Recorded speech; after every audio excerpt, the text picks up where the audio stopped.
Hello, good morning all of students. आज अपन बात करेंगे स्टीरियोकेमिस्ट्री में ऑप्टिकल आइसोमेरिज्म की। ऑप्टिकल आइसोमेरिज्म प्रकाशिक समावयवता। प्रकाशिक समावयवता देखो क्या होती है। प्रकाशिक कोई यौगिक प्रकाशिक सक्रिय है कि अक्रिय है, ऑप्टिकल एक्टिव है कि इनएक्टिव है, इस चीज़ को समझने के लिए अपने को एक प्रयोग करते हैं, अपन एक एक्सपेरिमेंट करते हैं। पोलरीमेट्री जिसको अपन कहते हैं, ध्रुवणमापी। इसमें एक पोलरीमेट्री ट्यूब होती है जिसके अंदर जिस भी विलियन का या जिस मिक्सर का या जिस कंपाउंड का अपने को ऑप्टिकल एक्टिविटी चेक करनी होती है, उससे मिक्सर को उस पोलरीमेट्री ट्यूब के अंदर लिया जाता है। इसकी निश्चित लेंथ होती है जिसको अपन डेसीमीटर में नापते हैं, और यहाँ पे इसकी जो कंसंट्रेशन रहती है मॉलिक्यूल की, कोई भी मॉलिक्यूल आप लेते हैं उस कंसंट्रेशन पर भी डिपेंड करता है। इसमें क्या है कि ये एक डायग्रामेटिकली रिप्रेजेंटेशन है।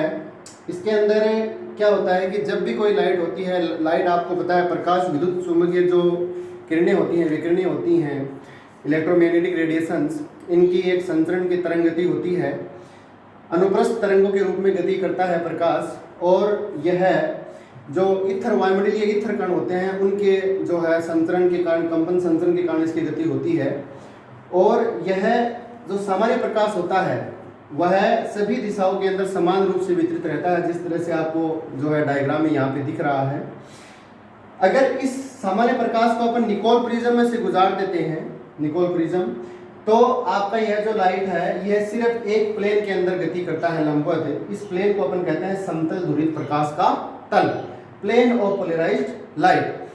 अब इस प्लेन ऑफ पोलराइज्ड लाइट को जब अपन इस मिक्सर में से गुजारते हैं जो कि पोलरीमेट्री ट्यूब के अंदर है, वह मिक्सर जिसके अपने को ऑप्टिकल एक्टिविटी चेक करनी है, तो उस मिक्सर में से अगर गुजारते हैं तो यह मिक्सर इस प्लेन ऑफ पोलराइज्ड लाइट को या तो क्लॉकवाइज डायरेक्शन में घुमाएगा या एंटी क्लॉकवाइज डायरेक्शन में घुमाएगा। यदि यह इसको क्लॉकवाइज डायरेक्शन में घुमाता है तो इस तरह के यौगिक को अपन कहते हैं दक्षिण ध्रुवण घूर्णक यौगिक। क्या कहते हैं? दक्षिण ध्रुवण घूर्णन यौगिक। इसको अपन डेक्स्ट्रोरोटेटरी कहते हैं, और इसको प्लस और या डी से इसको डिनोट, स्मॉल डी से इसको डिनोट करते हैं।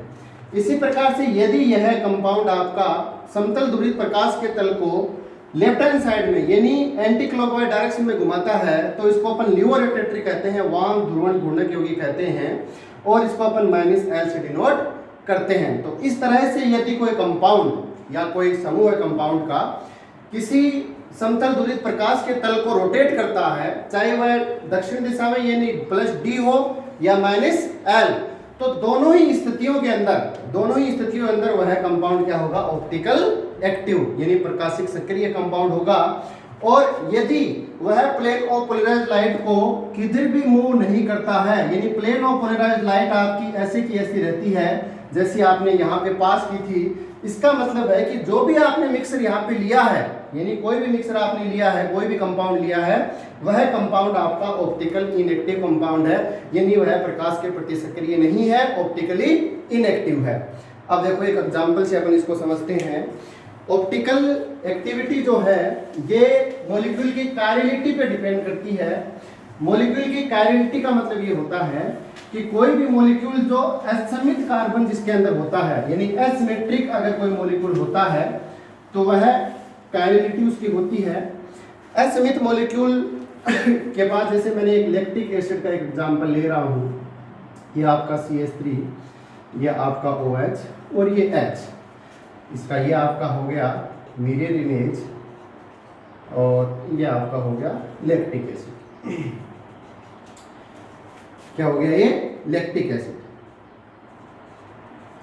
मैंने कंपाउंड ए लिया और एक कंपाउंड बी लिया, जो कि कंपाउंड ए का ही क्या है? मिरर इमेज है, दर्पण प्रतिबिंब है। तो इन दोनों कंपाउंड को ध्यान से देखो। इन दोनों कंपाउंड्स के अंदर देखो ये कार्बन जो है, इस कार्बन को अपन किरेल कार्बन कहते हैं। यानी किरेल कार्बन क्या होता है अपना? वह कार्बन होता है जिस कार्बन पर जुड़े हुए सारे ग्रुप जो होते हैं वो अलग अलग होते हैं। क्या होते हैं? अलग अलग होते हैं। यहाँ पे भी देखो सारे ग्रुप अलग अलग हैं, ये इसी कंपाउंड का मिरर इमेज है।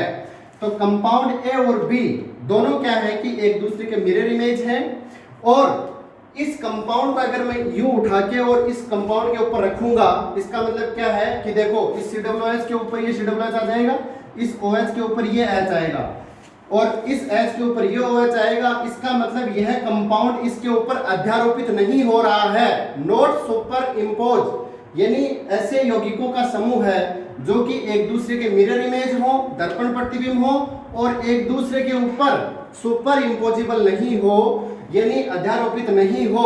तो इस तरह के जो यौगिक हैं वो आपस में दर्पण प्रतिबिंब समावयवी कहलाते हैं। क्या कहलाते हैं? दर्पण प्रतिबिंब समावयवी। दर्पण प्रतिबिंब समावयवी, इसको अपन कहते हैं इनेंशियोमर्स। क्या कहते हैं? इनेंशियोमर्स। दर्पण प्रतिबिंब समावयवी वापस से समझेंगे। ऐसे कोई यौगिक दो यौगिक जो आपस में मिरर इमेज हो, यानी उनकी क्या है, दर्पण इमेज हो और वो एक दूसरे के ऊपर सुपर इम्पोज नहीं हो, तो ऐसी स्थिति में वो यौगिक क्या कहलाएंगे? दर्पण प्रतिबिंब समावयवी, इनेंशियोमर्स होंगे। और दोनों ही कंपाउंड ऑप्टिकली एक्टिव होंगे। क्या होंगे?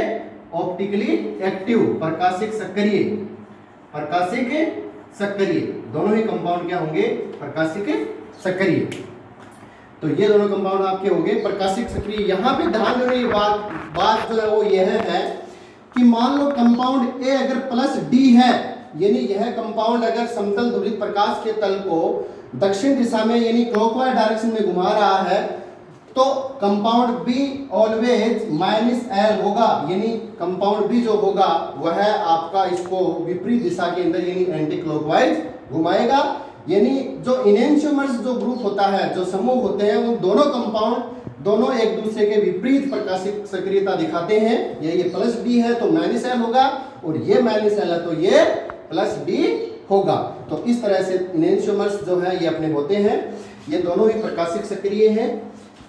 क्या होता है कि जब भी कोई मॉलिक्यूल अकार्यन होता है, यानी प्रकाशिक अक्रिय होता है, ऑप्टिकल इनएक्टिव होता है, तो वह जो होता है वो इसलिए होता है कि उसके अंदर सममिति के तत्व पाए जाते हैं। क्या पाए जाते हैं? सममिति के तत्व। सममिति के तत्व, सममिति के तत्व जो होते हैं इनको अपन कहते हैं element of symmetry. Elements of symmetry कितने प्रकार के होते हैं? 3 प्रकार के होते हैं। एक तो अपना होता है सममित तल। क्या होता है? सममित तल, प्लेन ऑफ सिमेट्री। एक होता है सममित अक्ष। क्या होता है? सममित अक्ष, एक्सिस ऑफ सिमेट्री। और एक होता है सममित केंद्र। सममित केंद्र, इन्वर्जन सेंटर। 3 प्रकार के सममिति तत्व पाए जाते हैं, plane of symmetry, axis of symmetry और इन्वर्जन सेंटर। अब देखो सेंटर ऑफ सिमेट्री कहते हैं उसको, सममित केंद्र को। तो सममित तल का मतलब क्या होता है कि ऐसा कोई तल जो कि किसी कंपाउंड को बराबर बराबर 2 भागों के अंदर डिवाइड कर दे, बराबर बराबर भागों में डिवाइड करें। ये देखो यहाँ पे एक कंपाउंड लिया है मैंने टार्टरिक एसिड का। किसका? Tartaric acid. ये अपना टार्टरिक एसिड है। यहाँ पे देखो मैं एक लाइन ड्रॉ कर रहा हूँ, डॉट डॉट वाली लाइन। देखो ध्यान से, इस लाइन के ऊपर वाला पार्ट देखो और इस लाइन के नीचे वाला पार्ट देखो। दोनों पार्ट एक दूसरे की क्या है? बिल्कुल हूबहू है, दोनों सेम है। यानी इस कंपाउंड को इसको उल्टा करके अगर मैं इसके ऊपर रखूंगा तो ये दोनों एक दूसरे को सुपर इम्पोजिबल हो जाते हैं, यानी एक दूसरे को ढक लेते हैं। तो इसलिए ये जो दोनों है ये इसके अंदर क्या पाया जाएगा? सममित तल। तो अपन क्या कहेंगे कि ऐसा कोई तल, किसी यौगिक में पाए जाने वाला ऐसा कोई तल जो कि दोनों जो भाग है उसको, इस तरह का कोई तल जो कि दोनों भागों के अंदर बीच में से उसको काटे और वो दोनों एक दूसरे के हूबहू प्रतिलिपि हो और सुपर इम्पोजिबल हो, तो इस तरह के तल को अपन क्या कहते हैं? सममित तल। एक होता है सममित अक्ष। सममित अक्ष का मतलब होता है axis of symmetry. Axis of symmetry का मतलब ये होता है कि ऐसी किसी भी कंपाउंड को अपन इतने एंगल से घुमाएं कि जो प्राप्त होने वाली संरचना है वो पहले वाली संरचना के बिल्कुल समान हो। जैसे मैंने ये आपको जल का अणु लिया ये, और इसको जल के अणु को मैंने 180 डिग्री से जो है इसको H मान लिया, इसको Hb मान लिया। ये आपका जल का अणु है। V आकृति की संरचना होती है, आपको सबको पता ही है जल की। तो जब इसको अपन 180 डिग्री से घुमाएंगे तो देखो Hb इधर आ जाएगा और Ha इधर आ जाएगा। इसका मतलब सेम संरचना होगी वापस जो अपने को प्राप्त हुई। इसका मतलब क्या है कि अपने को जो संरचना प्राप्त हुई है वो हूबहू वैसी संरचना प्राप्त हुई है जो कि अपनी पहले वाली संरचना है। इसका मतलब इतने एंगल से घुमाया, इसको अपन कहते हैं Cn 360 degree divided by n, 360 degree divided by n। अब n का मतलब है कि कितने, जैसे n का मान आपने रखा 2, तो C2 is equal to 360 divided by 2 यानी 180 डिग्री। यानी 180 डिग्री से आपने इसको घुमाया तो आपका हूबहू वही मॉलिक्यूल प्राप्त हो रहा है, वही संरचना प्राप्त हो रही है। यानी इन दोनों के अंदर आप विभेद नहीं कर पा रहे हैं। अगर आप इनके अंदर विभेद नहीं कर पा रहे हैं, इसका मतलब यह जो एक्सिस है इसको अपन कहेंगे एक्सिस ऑफ सिमेट्री। क्या कहेंगे? Axis of symmetry. तो इसका मतलब क्या हो गया कि ये कौन सी एक्सिस ऑफ सिमेट्री होगी? ये होगी आपकी C2। क्या होगी? C2। अब अगर आपने इसी तरह का कोई मॉलिक्यूल लिया हो, इसी तरह का कोई मॉलिक्यूल लिया हो, जैसे मान लो मैंने एक BF3 की संरचना ली। ये देखो आपकी BF3 की संरचना, ये बोरोन, ये फ्लोरीन, ये फ्लोरीन, ट्राइगोनल प्लेनर संरचना होती है, आपको पता ही है। अब इसको आपने अगर 120 डिग्री से घुमाया, कितने डिग्री से? 120। इसको F1 मान लो, इसको F2 मान लो, इसको F3 मान लो, तो आपका जो है F3 यहाँ आ जाएगा, F1 यहाँ आ जाएगा और F2 यहाँ आ जाएगा। इसका मतलब अब फिर आपने इसको 120 डिग्री घुमाया तो फिर देखो ये F2 यहाँ आएगा, F3 यहाँ आएगा और F1 यहाँ आएगा। फिर 120 डिग्री से घुमाएगा तो सेम वही संरचना प्राप्त हो जाएगी जो आपने ली थी। इसका मतलब यहाँ पे कितने डिग्री घुमाने से आ रही है सेम संरचना? 120 डिग्री। यानी C का n का मान 3 रखो तो 360 डिवाइडेड बाई 3, तो C3 is equal to 120 degree. इसका मतलब ये एक्सिस कौन सी हो जाएगी? C3। क्या हो जाएगी? C3। यानी इसको Cn से डिनोट करते हैं। n का मान 2 रख सकते हैं, 3 रख सकते हैं। तो इस तरह के मॉलिक्यूल जो होते हैं वो एक दूसरे में हूबहू संरचना प्राप्त होती है। तो इसके अंदर एक्सिस ऑफ सिमेट्री पाई जाती है। और ये जो होते हैं ऑप्टिकली इनएक्टिव। जब भी किसी मॉलिक्यूल के अंदर एक्सिस ऑफ सिमेट्री या सेंटर ऑफ सिमेट्री या प्लेन ऑफ सिमेट्री पाई जाती है तो वो आपस में ऑप्टिकली इनएक्टिव होते हैं, प्रकाशिक सक्रियता नहीं दर्शाते हैं। अब देखो सममित केंद्र, आप देखो सेंटर ऑफ सिमेट्री देखो क्या होती है कि ऐसा कोई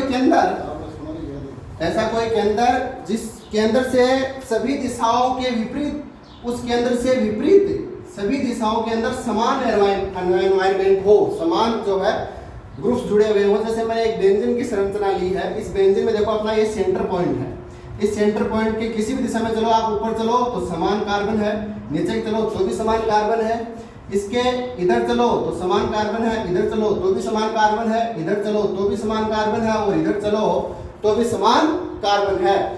या आप किसी दूसरी दिशा में, जैसे इधर चलो तो इधर कोई एटम नहीं है, इधर भी कोई एटम नहीं है, यानी विपरीत, ठीक विपरीत दिशा में समेत सेम एनवायरनमेंट अपने को प्राप्त हो, तो इस तरह का केंद्र जो होता है वो सममित केंद्र कहलाता है, सेंटर ऑफ सिमेट्री। क्या कहलाता है? Centre of symmetry, centre of symmetry. तो इस अगर किसी मॉलिक्यूल के अंदर सेंटर ऑफ सिमेट्री प्रेजेंट होता है तो वह मॉलिक्यूल भी जो है प्रकाशिक अक्रिय होता है। ये थे समिति के तत्व। जो भी समिति के तत्व होते हैं उनके अंदर अगर पाए जाते हैं तो ऑप्टिकली इनएक्टिव कंपाउंड होते हैं। आगे की चर्चा इन एंजियोमर्स, डायस्टेरियोमर अपन नेक्स्ट क्लास के अंदर करेंगे। Thank you.